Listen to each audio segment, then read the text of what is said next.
Welcome to Uma's world.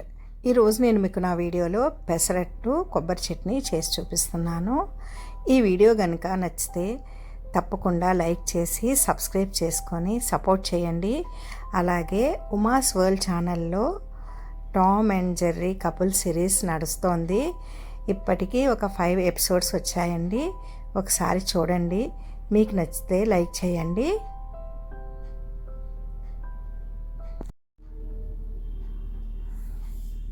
ఈ పెసరట్టు కోసం నేను ఒక బౌల్ తీసుకొని అందులో ఒక పావు సేరు పెసరపప్పు తీసుకున్నాను. దీన్ని ఒకసారి వాష్ చేసుకోవాలి. వాష్ చేసుకున్న తర్వాత దీన్ని నిండుగా అయితే నీళ్లు వేసుకోవాలి. ఈ పప్పుని పప్పు ఒక 8 అవర్స్ అయినా మనం నానబెట్టుకోవాలి.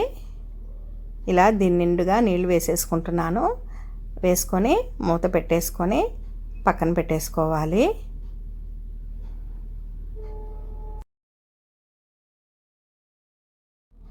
నేను ఈ పప్పుని నైట్ నానబెట్టుకున్నాను. మర్నాడు ఉదయం బాగా నానిపోయింది, చూసారు కదా. ఇప్పుడు మళ్ళీ మనం ఒక 2 సార్లు ఈ పప్పునైతే వాష్ చేసుకోవాలి. వాష్ చేసుకున్న తర్వాత ఒక మిక్సీ జార్ తీసుకొని ఇందులో సగం పప్పు మాత్రమే వేసుకోవాలి. 2 సార్లుగా మనం మిక్సీ పట్టుకోవాలి. పప్పు ఎక్కువగా ఉంది కదా.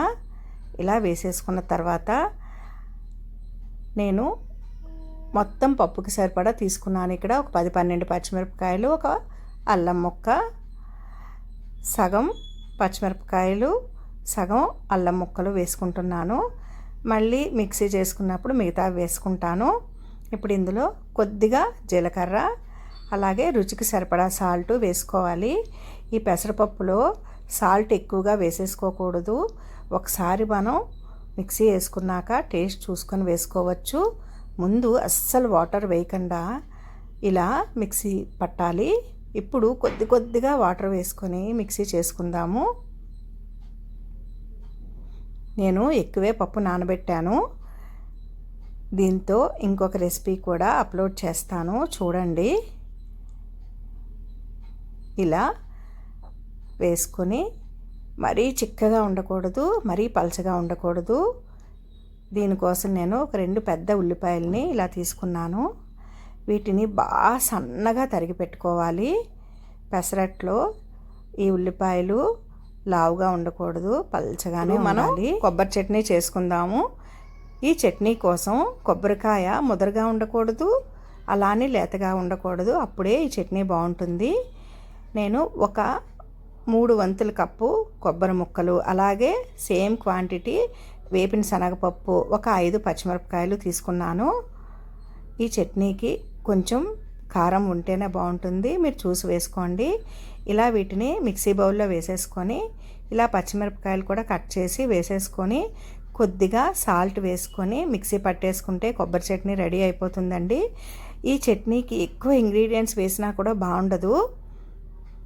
సింపుల్గా టేస్టీగా కొబ్బరి చట్నీ రెడీ అయిపోయింది. దీనికి పోపు వేసినా కూడా బాగుండదండి, కావాలంటే కూడా వేసుకోవచ్చు. చిక్కగా కావాలంటే చిక్కగా, పలచగా కావాలంటే పలచగా చేసుకోవచ్చు. నేను ఇలా కొద్దిగా చిక్కగానే ఉంచుకున్నాను. ఇప్పుడు పెసరట్టు వేసుకుందాం. దీనికోసం స్టవ్ వెలిగించుకొని పాన్ పెట్టుకొని పాన్ని మీడియం హీట్లో మాత్రమే మనం దాన్ని హీట్ చేయాలి. అలా హీట్ అయిన తర్వాత ఇలా కొద్దిగా ఆయిల్ని అప్లై చేసి తర్వాత ఒక క్లాత్తోనైనా టిష్యూ పేపర్తోనైనా ఆయిల్ మొత్తం తుడిచేయాలి. ఆయిల్ ఉంటే ఈ పెసరట్టు అస్సలు బాగా రాదండి. మినపట్టైనా పెసరట్టైనా కూడా ఆయిల్ ఉంటే మీ దగ్గరున్న సైజుని బట్టి ఈ పిండిని వేసుకోండి. నేనైతే ఒక గరిటె వేసి ఇంకొంచెం వేసాను. వేసిన తర్వాత ఫ్లేమ్ని ఫుల్గా సిమ్లో పెట్టేసుకొని గరిటెతో ఇలా వీడియోలో చూపించిన విధంగా జాగ్రత్తగా పిండిని స్ప్రెడ్ చేసుకోవాలి. ఫ్లేమ్ మాత్రం సిమ్లోనే ఉండాలి. ఇప్పుడు మనం కట్ చేసి పెట్టుకున్నాం కదా, ఆ ఉల్లిపాయలు వేసుకోవాలి. ఉల్లిపాయలు కొంచెం ఎక్కువ వేసుకుంటేనే పెసరట్టు బాగుంటుందండి. ఇలా వేసుకున్న తర్వాత దీనిలోకి కొద్దిగా జీలకర్రను కూడా వేసుకోవాలి.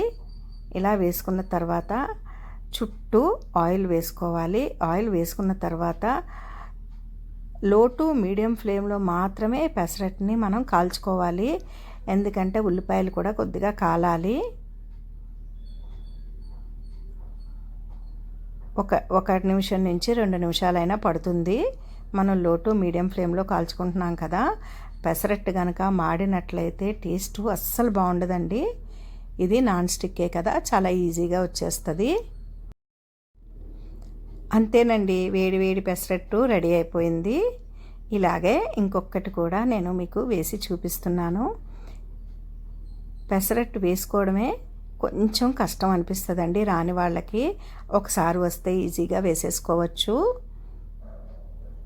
సెకండ్ టైం కూడా ఇంకా ఆయిల్ అప్లై చేయకూడదు. ఇంకా నెక్స్ట్ టైం నుంచి అసలు ఆయిలే వేయకూడదు. ముందు కొంచెం ఆయిల్ ఉంటుంది కదా,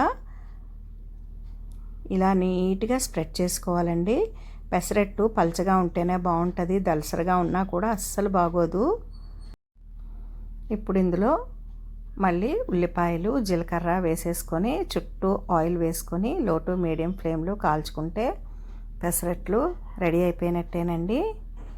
ఇలా వేడివేడి పెసరట్టు చాలా చాలా బాగుంటుంది. ఒకసారి మనం ఈ పిండిని ప్రిపేర్ చేసుకుంటే కొద్దిగా ఎక్కువగా ఈ పిండితో 2 రకాలుగా మనం ఫుడ్ ఐటమ్స్ చేసుకోవచ్చండి. ఒకటి పెసరట్టు, ఇంకొకటి పెసర పునుకులు వేసుకున్నా కూడా చాలా చాలా బాగుంటాయి. క్రిస్పీగా లోపల స్మూత్గా. ఆ రెసిపీని కూడా మీకు నేను చేసి అప్లోడ్ చేస్తాను. ఇలా కొబ్బరి చట్నీ అలాగే కొద్దిగా అల్లం పచ్చడితో చేసుకుంటే ఈ పెసరట్టు చాలా చాలా బాగుంటుందండి. పెసరట్లు వేడివేడిగానే బాగుంటాయి, చల్లగా అయినా కూడా అస్సలు బాగుండదు. మీకు ఈ రెసిపీ నచ్చితే మాత్రం తప్పకుండా లైక్ చేసి సబ్స్క్రైబ్ చేసుకొని సపోర్ట్ చేస్తారని అయితే ఆశిస్తున్నానండి. Thank you for watching.